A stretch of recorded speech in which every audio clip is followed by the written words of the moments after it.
Elizabeth Rosenberg, welcome to My Worst Leadership Moment. How are you? I'm very good. Thank you for having me back. Or Absolute at least pleasure. getting Yeah. to talk to you again. It's always exciting to start the year with you. You have this energy about you, which I love, and I mentioned, I think, off the back of the interview we did on culture of leadership. So, you're an absolutely very, very pleasant person to talk to. So I'm excited to have you back today, and it's a good conversation to have early morning our time because it's going to set me up for a really good day, I'm sure. Fantastic. Elizabeth, how about you share with our audience, before we dive into this dirty subject of my worst leadership moment, tell us a bit about you, your backstory, who you are, and what's led you to where you are today. Sure. My name is Elizabeth Rosenberg, and I'm the founder of the Good Advice Company. I do personal executive branding, comms and marketing, kind of communications, consulting, a little bit of coaching. It's a little bit of everything, but really the love that I really love to do is personal branding with executives. And as we kind of dove into on the other podcast, I have been in communications and marketing for over 20 years. I'm also an intuitive medium, so I use that as part of my practice now as well. And I'm really fortunate that I get to do what I do. I think for the first time in my life, I really, really love my job. That's fantastic, Elizabeth. And I do want to share one thing that we just spoke about off camera because I think it's important. I'll do something later about this. I'm not going to go into too much detail, but your company, Good Advice Company, I think you live that because you've given me some good advice in the short time we've known each other. But you were kind enough to do a reading for me. It's not something I've really thought too much about it before, but you did a reading, and to cut a long story short, some of the information out of that played out really manifested in a way that worked out very, very well for the outcomes with children in care and foster care and all that sort of stuff. So, yeah, I look forward to sharing more about that and giving you a testimony around it. But Good Advice Company is a good name for your company. Thank you. Yeah, one thing I do want to tell kind of entrepreneurs and leaders is it is so hard to name a company. So definitely lean into your network because my mentor actually named the company. I mean, you're talking about the things that I'm good at. And he was like, I don't know, you give really good advice. That's a great name, the Good Advice Company. And then I went on GoDaddy and I was like, oh, it's available. And he's like, just buy it. If you don't use it, like I will.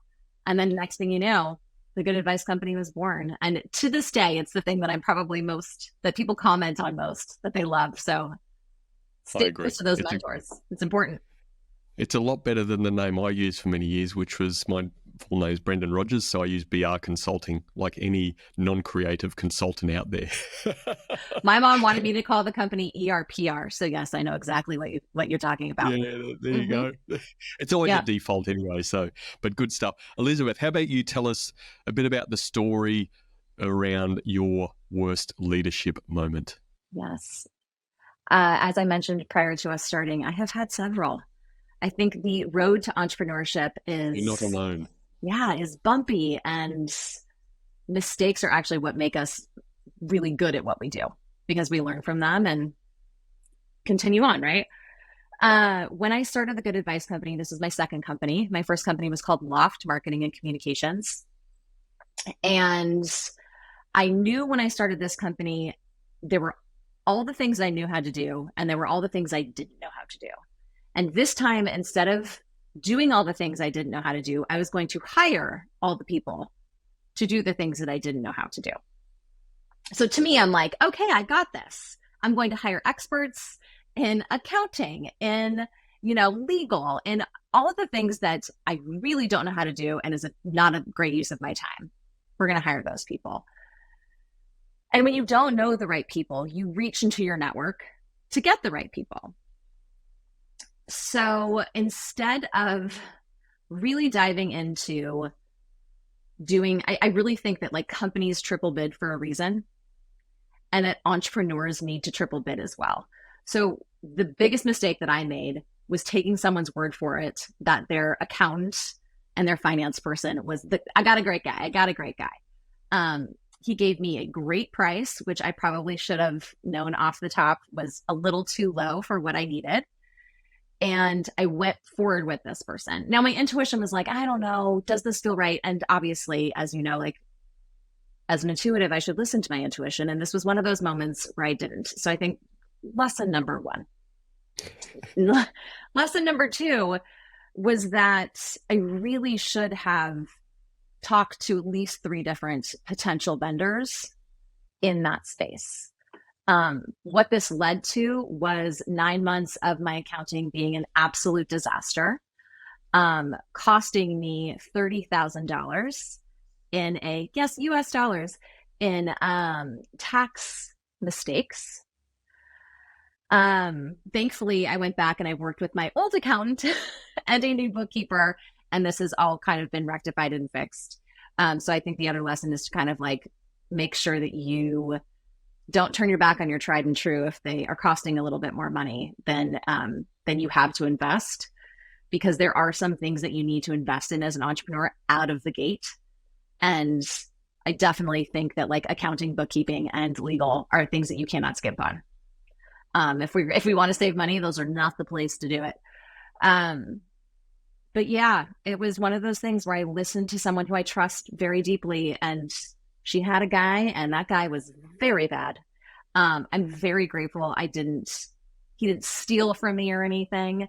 But everything was just done unbelievably poorly. And I think another lesson of that is to like know when to jump ship, and to make sure that you don't stick in something and you don't stay with something and fire someone because you're scared you're going to hurt their feelings. It's business. You need to run your business, and you need to kind of protect yourself and your business and the people that you're also employing. So, yeah. Yeah, absolutely. I guess what I'm really interested in knowing, and whether you've Yeah. unpacked this or not, someone who prides themselves on their intuitive abilities, as you mentioned, what stopped you listening to your intuition? There's so many things you need to do when you start a company that it's a lot of crossing, checking boxes off of a list. And, I needed to file corporation stuff, and I needed to make sure that all of my legal documents were in, and I needed to start looking for clients. I needed to be marketing, and I needed to set up my website, and I needed to create a logo. And there were so many things I needed to do. I don't think I stopped to actually listen to my intuition as it was happening. I really just think I was in the motion and so excited to like get things going that it was like, great, fantastic. Let's just cross this off the list. This is done. Great. Without thinking through the consequences of, oh, this person has access to my bank account and all of my financials and my clients. And again, this person was just sloppy. They weren't a thief. But again, that sloppiness then caused 2 years of anxiety and panic in having to clean it up, and cost. Yeah, quite an impact. I guess I can Yeah. also see, getting to know you a little bit in recent months, that I think it's fair to say what I understand about you and your personality and what gives you energy is that it's probably not the numbers side of things, it's the creativity side of things. So Yes. getting back to your point of like, I just need to get that job done. Somebody who I trust has recommended me. I can tick that box and move on to the stuff that I really like doing. Maybe that was that sort of personality moment where I just don't like that stuff. So I'm just glad that it's sorted out. So I'll push my intuition aside. 1,000%. I also think there's so many things that as a business owner you need to do, that it's not like, oh, you filed for a corporation. Here is a PDF of all of the things that you need to do. There's insurance, and there's business filings, and they're really just all of these things that constantly are changing too, with how, the government is changing and new regulations. And there just isn't a singular place that says, oh, you're a new business owner. Here's the new business owner packet. And here are all of the things you need to do. And, oh, you don't like doing those things? Like, too bad. You have to do them anyway. And you are totally right. Like, I love the writing part. I love the choosing your colors and the website direction and the design, and all of the creative stuff is so fun for me, which is why I also knew I needed to outsource the stuff that I'm not great at and the stuff that I didn't enjoy doing, because that's just not a great use of my time. Yeah, absolutely. How is Yeah. it? I guess rather than just throwing an open question about sort of impact, you talk to some of that. But what I'm really interested in knowing and people learning from is that how has it impacted, if at all, that trust with the person who referred you?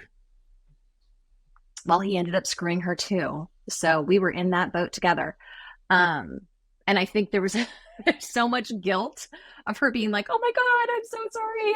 And it's just, you can't, I mean, I'm not a grudge holder really. So it really didn't affect trust on that level.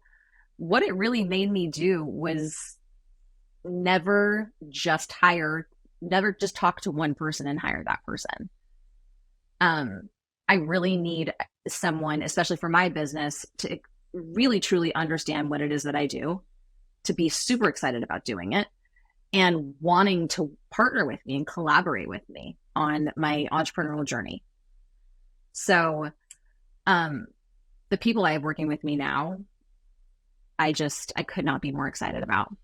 They are all excited to work, passionate about what they do for the business, and also just really creative people as well. Even my bookkeeper, she just always wants to talk about who my clients are and what I'm doing. And, I think an eagerness to learn about how your business works, how it makes money. Even my admin is the exact same way. So I think there's a beauty in that, of just making sure that the people that you're surrounding yourself with are just as excited about your business as you are.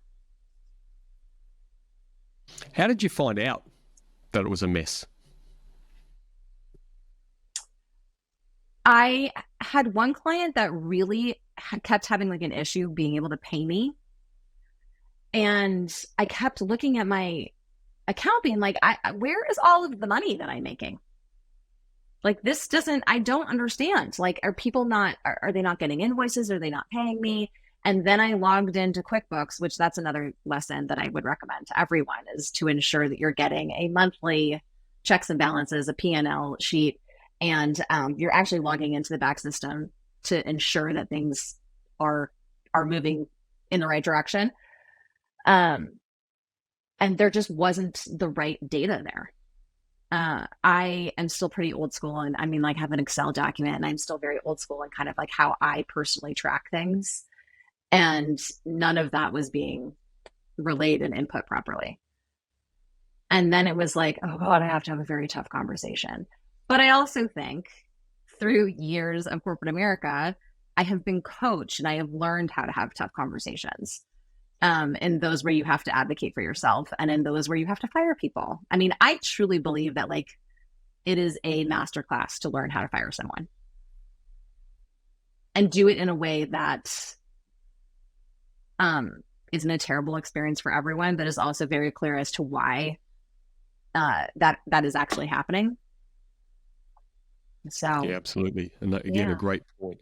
You've mentioned a number of learnings, but to keep a level of clarity for our audience listening, like, what would be your 1, 2, 3 top learnings from experience that you'd like to share with our audience? The first one is to listen to your gut, your intuition, that like knowing feeling of like, does this feel right? I don't think this feels right, or yes, this totally feels right. Every time someone interviews for a job and you're either on the Zoom or you're sitting in the lobby, I feel like in the first 5 minutes if that's the job for you. You can just tell there's some kind of energy around you where you're like, yes, this is it. It's that kind of intuitive gut that I think that we all need to kind of really hone in and pay attention to. A lot of the time, I think when people make mistakes, they're like, I felt it, I just didn't listen to it. The second thing, again, is to like talk to several different vendors. And the third lesson I think I learned was, especially when it comes to your finances, to always have your eye on everything, even if you totally don't understand it. Don't just give away the keys to the castle. They can be in the castle with you, but you need to make sure that you are keeping an eye on everything all the time. It's your livelihood, and it's the livelihood for people that you are employing.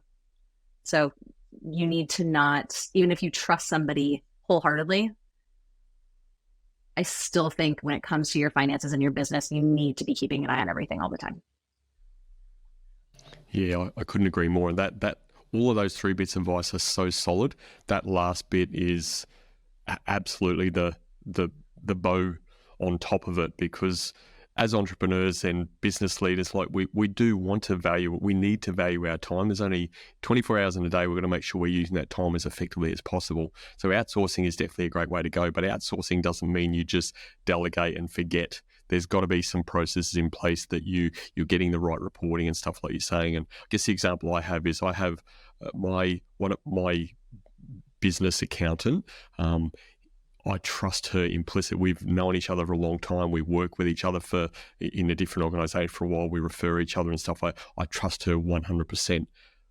But I still make sure I get the report. She sends me the reports every month. We talk about those reports. We're having conversations. So, there's some just basic business principles around that, isn't there? Well, and I also think the reality is there's a lot of stuff that we don't know when it comes to business, right? And when you are outsourcing those people, let them be a masterclass in teaching you. To your point, like I also sit down with my bookkeeper once a month and I'm like, can you walk me through all of this? I know I'm never fully going to understand it, nor do I really want to, but I want to be able to understand the report every month. And I want to understand, like, why is that number, you know what I mean? Like use those as learning lessons for yourself. It just is going to make you a better owner, a better leader. Yeah. So to that point, let's sort of close this up a bit. What has been, I guess, how has this shaped your leadership journey, this experience, this moment that you've had? Again, it's all about listening to my gut. I still feel very, very strongly that you need to have the right people in place, but also that, you need to be learning constantly. I am continuing to outsource more and more. I think as my business continues to grow, I am getting more excited about working with new people. I still definitely take recommendations from friends, but I also seek out people who I think would also be a good fit as well. One of my favorite contractors I actually found on LinkedIn. So I think use that as obviously it's a great network. We should all use that. We're connected on there. It's a great way to continue. You're telling me it's not just spam on LinkedIn? It seems to become more spammy every year, but anyway, another topic. But Elizabeth, thank you so much for having your worst leadership moment. That moment is now going to allow people to listen, watch, learn from that experience, and hopefully put the steps in place to listen to their gut, put some right structures in place and move forward so they hopefully don't have to live your worst leadership moment. Thanks for being a fantastic guest. Thank you.